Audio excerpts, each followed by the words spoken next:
Shalom, Bapak Ibu Saudara.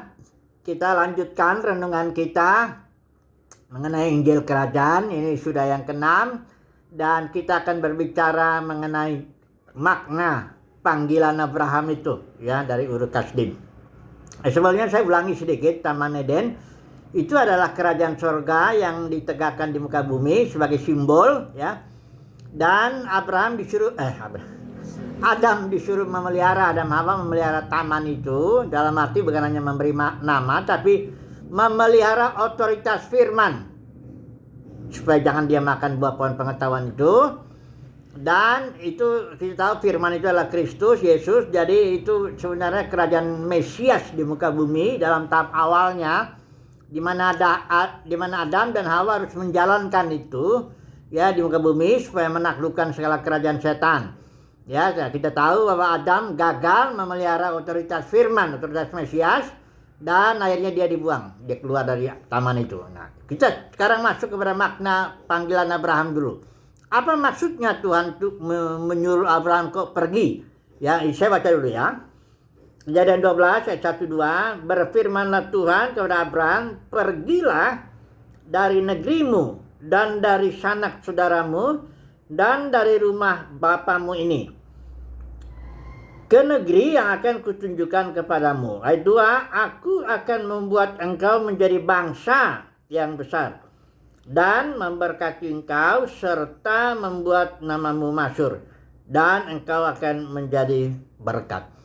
Nah, kita ingin tahu dulu kenapa Tuhan memanggil Abraham supaya keluar dari negerinya, dari rumah bapaknya juga, ya.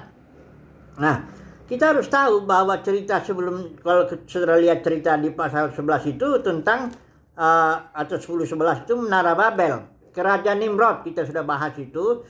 Nimrod dengan keinginannya mencari nama, dia ingin supaya orang jangan berserak, ya, mendekat kepada dia lah, menarik orang-orang kepada dirinya, bangun kerajaan sendiri, kerajaan Babel. Nah, kita tahu Tuhan pecahkan kerajaan itu, kerajaan Nimrod itu, dengan cara komunikasinya itu hancur setelah pecahan-pecahan itu. Dan setiap bangsa, bahasa itu ada dewanya. Kalau Babel itu setelah pecahan itu dia dewanya dewa Bel. Itu ada saudara lihat di Yeremia 51 ayat 44. Nah, Ur Kasdim kalau saudara di peta itu dekat dengan Babel itu. Ur Kasdim itu daerah Mesopotamia, itu daerah Irak itu situ. Itu dekat. Ur Kasdim juga punya dewanya juga. Nah, Abraham, saya baca dulu ya, nama Allah lain yang disebut di sini. Yosua bilang begini ya, pasal 24 Yosua dikatakan begini, dahulu kala di seberang sungai Efrat, disitulah diam nenek moyangmu yakni Terah dan Abraham, ayah juga Nahor. Ya, mereka dikatakan di sini mereka beribadah kepada Allah lain. Nah, tapi ayat 3-nya, tetapi aku mengambil Abraham. Jadi Abraham mendapat panggilan untuk keluar dari Ur Kasdim, artinya dia keluar dari pecahan kerajaan Nimrod yang dewanya masing-masing dewa Bel, kalau Babel itu ya. Dan juga dia harus keluar dari rumah bapaknya. Kenapa? Bapaknya pun tidak beribadah kepada Yahweh. Ini kan panggilannya kan hanya Abraham aja yang dipilih untuk keluar dari situ. Maksudnya keluar itu apa? Di sini Tuhan bilang, aku akan jadikan kau bangsa. Nah, kita tahu bangsa yang keturunan Abraham itu adalah bangsa Israel yang membangun kerajaan sebagai simbol daripada kerajaan Mesias. Jadi maknanya Abraham dipanggil keluar dari Ur Kasdim, keluar dari rumah bapaknya, karena Abraham akan dijadikan suatu bangsa nanti yang berbentuk kerajaan, di mana itu semua simbol aja daripada kerajaan Mesias. Rencana Tuhan itu tetap, dia mau menegakkan kerajaannya di bumi. Abraham tidak bisa bikin kerajaan di Ur Kasdim. Ya, itu sudah ada kerajaan lain. Udah ada Allah lain di situ. Ya, jadi dia harus keluar dan harus diberikan tanah. Itulah dia tanah perjanjian itu. Wilayah. Kita tahu kan kerajaan itu ada wilayahnya, nanti ada rajanya yang berotoritas itu, ya. Nah, tentu yang berotoritas di situ Yahweh ya, yang di tanah perjanjian itu. Oke lah. Nah, jadi kita sudah tahu ya makna panggilan Abraham. Jadi Abraham dipanggil keluar tuh enggak artinya maknanya apa? Itu padahal maknanya sangat dalam. Kalau orang nggak ngerti makna panggilan Abraham suruh keluar, dia nggak akan ngerti Injil kerajaan. Karena fokusnya Abraham mau dijadikan suatu kerajaan bangsa sebagai simbol daripada kerajaan Mesias. Begitu ya. Nah, ketika Abraham itu keluar, dia coba dibawa Terah kan. Dari Ur Kasdim, Abraham berangkat dengan Terah. Ya, dibawa itu semua. Ada Lot juga di situ bawa. Padahal maksud Tuhan, keluarlah engkau, pergilah dari negerimu, dari sanak saudaramu. Nggak boleh bawa Lot pun, nggak boleh. Karena Lot nggak dapat panggilan. Nah, Abraham harus sendiri dia berangkat sebagai pemimpin. Nah, kita tahu ternyata Terah ikut-ikutan, nggak tahu kenapa, kayak alasannya ikut dia. Akhirnya mereka berhenti di Haran. Menetap. Perjalanan iman Abraham tuh mandek ya di Haran. Tunggu dulu Terah mati, nah baru Abraham dia jalan lagi. Nah, sudah lihat ya, umur Abraham itu nggak disebut loh dari Ur Kasdim sampai ke ini. Saya baca ya dari khotbahnya Stefanus ya. Stefanus khotbah bilang begini dia. Abraham ketika ia masih di Mesopotamia, sebelum ia menetap di Haran, dikatakan di sini Tuhan sudah menampakkan dirinya kepada Abraham di Ur Kasdim. Tapi di dalam Kejadian 12 ayat 4 ini dibilang Abraham berumur 75 tahun ketika ia berangkat dari Haran. Jadi umur Abraham itu sebenarnya berapa? Di Ur Kasdim umurnya nggak dikasih tahu, sampai ke Haran tuh umurnya ada itu. Tapi cuma dihitung yang dari Haran aja. Kenapa? Karena kita tahu konteks perjanjian lama, umur itu berharga. Kalau Tuhan memberi umur, itu berarti orang itu bergaul dengan Tuhan.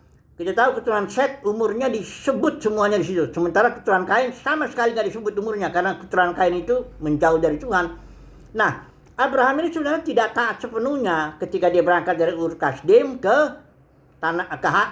menetap di Haran itu. Nggak sepenuhnya, karena dia bawa bapaknya. Udah dibilang kok tinggal keluarkan dari rumah bapakmu, keluar, karena bapakmu nggak kepanggil, dia ibadah sama ilah lain ya. Nah, karena abang tidak taat, ditunggu dulu, berhentilah mandak di situ, umurnya pun gak disebut ya. Setelah mati Terah barulah Abraham jalan. Itu pun nanti dengan Lot urusan lu juga, itu harus dipisah dulu. Enggak, itu gara-gara gembala juga. Jadi gini loh saudaraku, Abraham harus keluar betul-betul dari orang-orang yang gak beribadah kepada Yahweh, yang gak dapat panggilan. Juga dia harus keluar dari kerajaan, pecahan kerajaan Nimrod. Dia harus keluar di situ, karena dia akan dijadikan bangsa yang jadi kerajaan yang merupakan simbol daripada kerajaan Mesias. Ini Injil kerajaan kalau banyak di dalam kekristenan enggak tahu itu panggilan itu umumnya. Nah, saya tanya dulu, saya udah berkali-kali bilang, sebelum kita ambil kesimpulan. Kosmos kekristenan itu, dunia kekristenan itu sudah menjadi kerajaan-kerajaan denominasi itu. Udah saya berkali-kali bilang, pokoknya denominasi itu kerajaan manusia. Kenapa di Wahyu pasal 18 ayat 4 kalau itu panggilan orang tuh, Wahyu pasal 18 itu bicara perempuan pelacur, itulah dunia kekristenan, karena campur aduk di situ. Babel itu. Pasal 18 ayat 4, keluarlah kamu dari situ. Karena kalau memang orang mendapat panggilan untuk menegakkan kerajaan Mesias di bumi, kalau orang Kristen ya, dia harus keluar dari kosmos kekristenan, dari kerajaan-kerajaan manusia, sama seperti Abraham. Abraham juga keluar dari kerajaan Nimrod. Kalau kita harus keluar dari kerajaan denominasi itu, ya. Kita harus menjadi orang yang bebas, tawanan roh kalau kata Paulus begitu ya. Jadi kalau di dalam kerajaan manusia nggak bisa trouble itu ya. Karena dia kerajaan tuh, kalau denominasi itu ada rohnya juga itu. Kalau saudara di Wahyu pasal 2 pasal 3 nanti kita bahas lah ya.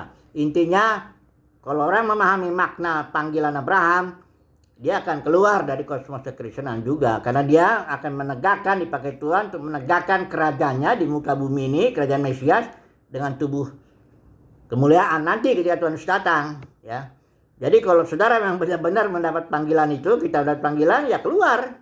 Kita harus menjadi orang yang bebas, menjadi tawanan roh, ikutin aja anak domba, seperti Wahyu 14 ayat 4. Ikuti saja anak domba kemana saja dia pergi. Kenapa? Kita mau menegakkan kerajaan di Mesias di bumi, mau dipakai Tuhan untuk itu. Ya kalau mendapat kasih karunia untuk itu. Tapi kalau enggak, ya sudah. Karena dalam kekristenan itu ada banyak yang dipanggil, ya sedikit yang dipilih dan yang setia. Oke lah, Itu dulu ya makna panggilan Abraham. Nanti kita sambung lagi. Haleluya. Amin.